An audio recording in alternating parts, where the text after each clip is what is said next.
Hi అండి, అందరూ ఎలా ఉన్నారు? Welcome back to our channel Srilakshmi creations. ఈరోజు నేను మీకు చూపించబోయే రెసిపీ వచ్చేసి పచ్చి నెత్తళ్ళ ఇగురు ఎలా చేసుకోవాలనేది ఈ వీడియోలో మీకు చూపిస్తాను. చింతపండు పులుపు లేకుండా చేసుకుంటామండి. పచ్చి నెత్తలు చాలా మంచిది. ఇది చేపలు అనగానే మనకు అన్నీ మంచిదే కదండి హెల్త్కి. అయితే ఇప్పుడు పచ్చి నెత్తలు ఇంకా మంచిదండి. బాలింతగా ఉన్న వాళ్ళకైతే పాలు వస్తాయని చెప్పేసి, పాలు పడతాయని చెప్పి బాలింతలకైతే ఈ కర్రీని అయితే పెడుతూ ఉంటారు మా సైడ్ అయితే. ఇప్పుడైతే పచ్చి నెత్తల ఇగురు ఎలా చేసుకోవాలనేది ఈ వీడియోలో నేను చూపిస్తాను. ఇది ఎంత టేస్ట్ ఉంటుందో అంత వర్క్ ఉంటుందండి నెత్తళ్ళు క్లీన్ చేసే ప్రాసెస్ అయితే. కూర ఈజీగా వండుకోవచ్చు, కానీ ఇది క్లీనింగే చాలా టైం పట్టేస్తుంది. ఊర్లో ఉన్నాం అనుకోండి, పల్లెటూరు సైడ్ ఉంటే గరుకు బండ మీద వేసి రాస్తాం కాబట్టి ఈజీగా అయిపోతుంది. అదే మనం ఇలా సిటీలో ఉండి చేయాలంటే మటుకి చాలా ఇబ్బంది అండి. చూస్తున్నారు కదా, ఇవైతే నేను అన్నీ క్లీన్ చేసి పెట్టుకున్నాను. ఈ పచ్చి నెత్తళ్ళ ఇగురు ఎలా వండుకోవాలనేది వీడియోలో మీకు చూపిస్తాను. నా వీడియో మీకు నచ్చితే లైక్ చేయండి, షేర్ చేయండి, సబ్స్క్రైబ్ చేయండి. మరిన్ని మంచి వీడియోస్ కోసం నా ఛానల్ని సపోర్ట్ చేయండి. పచ్చి నెత్తళ్ళ ఇగురికి కావాల్సిన పదార్థాలు అయితే ఇప్పుడు నేను మీకు చూపించేస్తాను. నేనైతే ఇక్కడ 1 kg పచ్చి నెత్తలు తీసుకున్నానండి. క్లీన్గా కట్ చేసుకొని పొట్ట అంతా తీసేసిన తర్వాత ఉప్పు నీటిలో వేసి బాగా కడగాలండి. కడిగితేనే మనకి స్మెల్ అనేది రాకుండా ఉంటుంది, నీచువాసన అనేది రాకుండా ఉంటుంది. ఇవిగోండి, ఇలా అయితే క్లీన్ చేసుకోవాలి. మనకి కావాల్సిన పదార్థాలు నేను ఇప్పుడు మీకు చూపించేస్తాను. 1 కప్ ఉల్లిపాయ ముక్కలండి, మిక్సీ చేసుకోవాలి. అంటే కచ్చాపచ్చగా గ్రైండ్ చేసుకోవాలి. చీరుకున్న పచ్చిమిర్చి కట్ చేయొద్దు, మధ్యలో నాటులా పెట్టుకోవాలన్నమాట. చీరుకోవాలి. ఇలా అయితే మనకి పులుసుకి బాగుంటుంది అనమాట. దీన్ని విడిగా రాకుండా ఇలా అయితే చీరుకులా పెట్టుకోవాలి.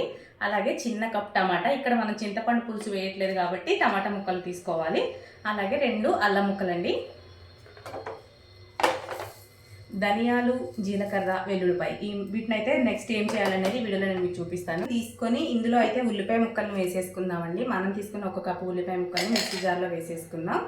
అలాగే మన సైడ్కి తీసుకున్న అల్లం ముక్కలు కొంచెం తక్కువగా వేసుకోవాలి అల్లం, ఎందుకంటే ఎక్కువ వేయడం వల్ల ముక్క అనేది ఇరిగిపోతుంది అనమాట. ధనియాలు, జీలకర్ర, వెల్లుల్లిపాయను కూడా వేసేసుకుందామండి. వీటిని మిక్సీ చేసుకోవాలి మెత్తగా.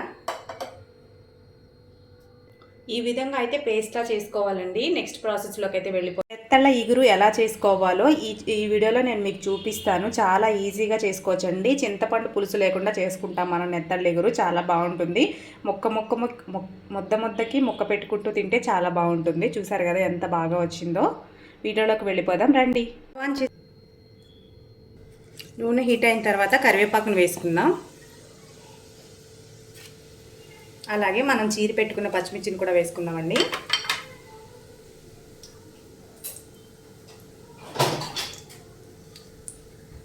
మనకి చేపల పులుసుకి ఆయిల్ అనేది కొంచెం ఎక్కువే పడుతుందండి, అప్పుడే టేస్ట్ అనేది బాగుంటుంది.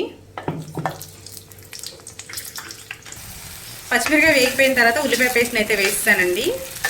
ఇది పచ్చివాసన రాకుండా బాగా వేయించుకోవాలి. సిమ్లో పెట్టి వేయించుకోవాలండి. మనం మసాలాలు ఏమి వేయాల్సిన అవసరం లేదు. ఇందాకే మనం మిక్సీ చేసినప్పుడు మాత్రమే వేసుకున్నాం కదా, తర్వాత వేసే పని అయితే ఉండదు. నెక్స్ట్ నేను ఆనియన్ కట్టర్లో వేసుకుని మీకు చూపించిన టమాటా ముక్కలు అయితే కొంచెం ఇలా మెత్తగా చేసుకున్నానండి. ఎందుకంటే మనకి ఉల్లిపాయ అనేది మిక్సీ పెట్టాం కదా, టమాటా ముక్కలు మగ్గాలంటే చాలా టైం పడుతుంది కదా, తొందరగా అవ్వడం కోసం అనేసి నేను కొంచెం ఇలా అయితే ఇలా గ్రైండ్ అయితే చేశాను. ఆనియన్ కట్టర్లో అయితే చేసుకున్నాను. చాలా బాగా వస్తుందండి. ఆనియన్ కట్టర్ యూజ్ చేయండి. వీలైతే ఒకటి పర్చేస్ చేయండి. ఇలా మనకి మిక్సీ లేకపోయినా సరే చిన్న చిన్న ముక్కలుగా బాగా మెత్తగా గ్రేవీలా అయితే వచ్చేస్తుంది. కరెంట్తో పని లేకుండా కూడా మనం మిక్సీ లేకుండా కూడా మనం టమాటాని కొంచెం మెత్తగా అయితే చేసుకోవచ్చు ఆనియన్ కట్టర్లోని. ఇదంతా బాగా ఫ్రై అవ్వాలండి. ఉల్లిపాయ అనేది పచ్చివాసన పోవాలి కదా. ఇందులోనే మనం అల్లం, వెల్లుల్లిపాయ అన్నీ వేసాం కదా, పచ్చివాసన పోయేరాక మంచిగా సిమ్లో పెట్టి వేయించుకోవాలి. ఇప్పుడు చూడండి, ఉల్లిపాయ నుంచి ఆయిల్ అయితే సపరేట్ అయింది కదా. ఇలా అవ్వడం వల్ల మనకి గ్రేవీ అనేది బాగా మగ్గిపోయినట్టు అనమాట. ఉల్లిపాయ పేస్ట్ అనేది చూడండి, ఇక్కడ అంతా హోల్స్ కింద ఆయిల్ పైకి వస్తుంది కదా. ఇలా మగ్గితేనే బాగా టేస్ట్ వస్తుందండి. మనకి గ్రేవీ అయితే మగ్గిపోయిందండి. నెక్స్ట్ మనము కారాన్ని అయితే వేసుకుందాం. ఇక్కడైతే నేను కారాన్ని 2 స్పూన్లు వేసుకుంటున్నాను. చేపల ఇగురు అనేది కారంగా ఉంటేనే బాగుంటుందండి నెత్తళ్ళ ఇగురు. మనం ఎక్కువ ఏం మసాలాలు వేయట్లేదు కదా. ఇది కూడా బాగా వేగాలండి. కారం కూడా మంచి కలర్ వస్తుంది. అప్పుడు మనం నూనె ఎక్కువ వేసుకోవాలని చెప్పాను కదా మీకు స్టార్టింగ్లో. చూసారా, ఇప్పుడు ఒక్క చుక్క కూడా ఆయిల్ లేదు. మనకి ఉల్లిపాయ అనేది పీల్చేస్తుందండి. ఉల్లిపాయ గుజ్జు అనేది మనకి నూనెలో ఫ్రై అయితేనే టేస్ట్ చాలా బాగుంటుందండి. కొంచెం ఆయిల్ వేసి ఫ్రై చేసామనుకోండి దాని టేస్ట్ అనేది అంత ఉండదన్నమాట. మనం చేసుకునే విధానాన్ని బట్టే మనకి కర్రీ అనేది టేస్ట్ డిపెండ్ అయి ఉంటుందండి ఎప్పుడైనా సరే. చూడండి ఇప్పుడు ఎంత బాగా కనిపిస్తుందో కలర్ఫుల్గా.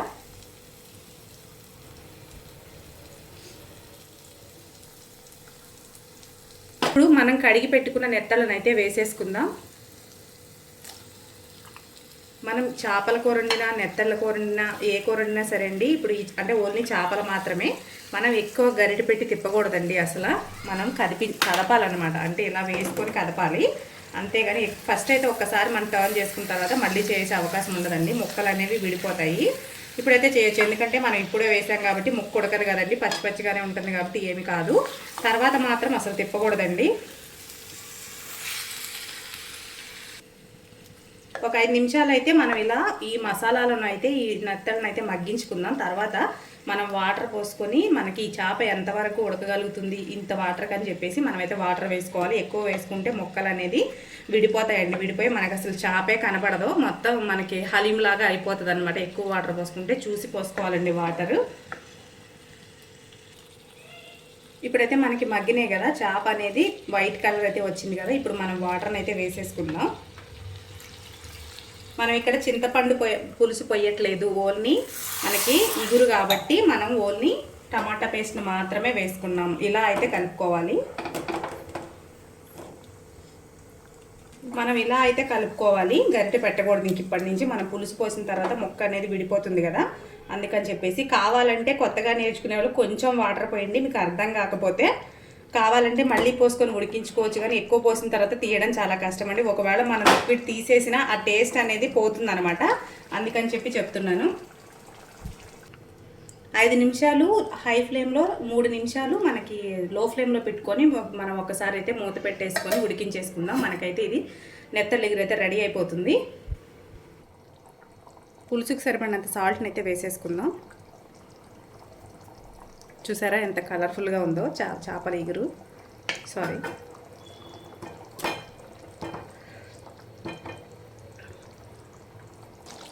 మధ్య మధ్యలో చెక్ చేసుకుంటూ ఇలా తిప్పుకోవాలండి. ఇలా తిప్పుకుంటూ ఉంటే చేప అనేది కదులుతుంది. ఎక్కడ సైడ్ అయినా ఉడకకుండా మాత్రం ఉంటే మాత్రం అది కరెక్ట్గా అయితే కుక్ అవుతుంది అనమాట. ఇలా తిప్పుకుంటూ ఉండాలి.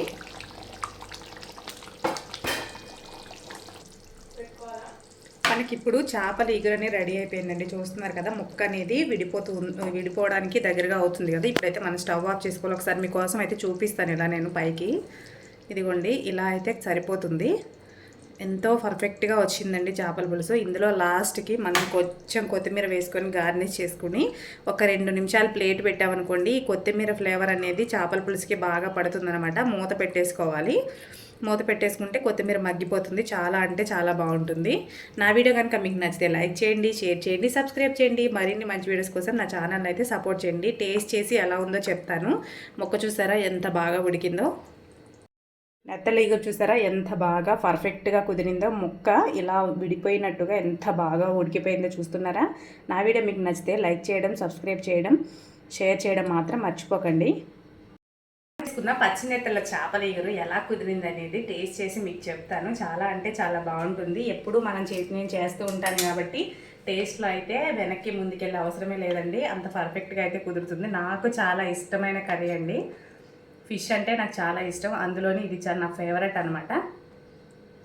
ఇలా వేడివేడి అన్నంలో కొంచెం పులుసు వేసుకొని నెత్తలు వేసుకొని ముద్దకి మొక్క పెట్టుకొని తింటే చాలా బాగుంటుంది. దీనికి కాంబినేషన్ ఆనియన్ అండి. ఆనియన్ కలుపుకుంటూ తింటే చాలా బాగుంటుంది.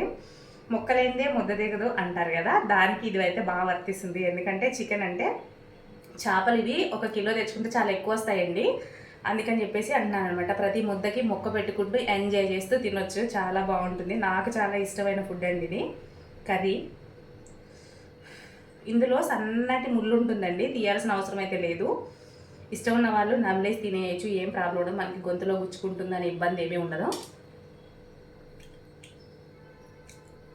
చాలా అంటే చాలా బాగుందండి. ఈ మధ్యలో మనకి ఇది కూడా ఈజీ అండి. ఒకవేళ తీసేయాలన్నా ఇలా అంటే ఇలా అన్నాం అనుకోండి ఊడిపోతుంది అనమాట. చూసారు ఎంత సన్నగా ఉంది ముళ్ళు. ఇది పక్కకు పెట్టేసి ప్రతి ముద్దకి ముక్క పెట్టుకుంటూ ఎంజాయ్ చేస్తూ తినొచ్చు. నా వీడియో మీకు నచ్చితే సబ్స్క్రైబ్ చేయడం మర్చిపోకండి. చాలా అంటే చాలా బాగుంది. ఒకసారి మీరు కూడా ట్రై చేయండి.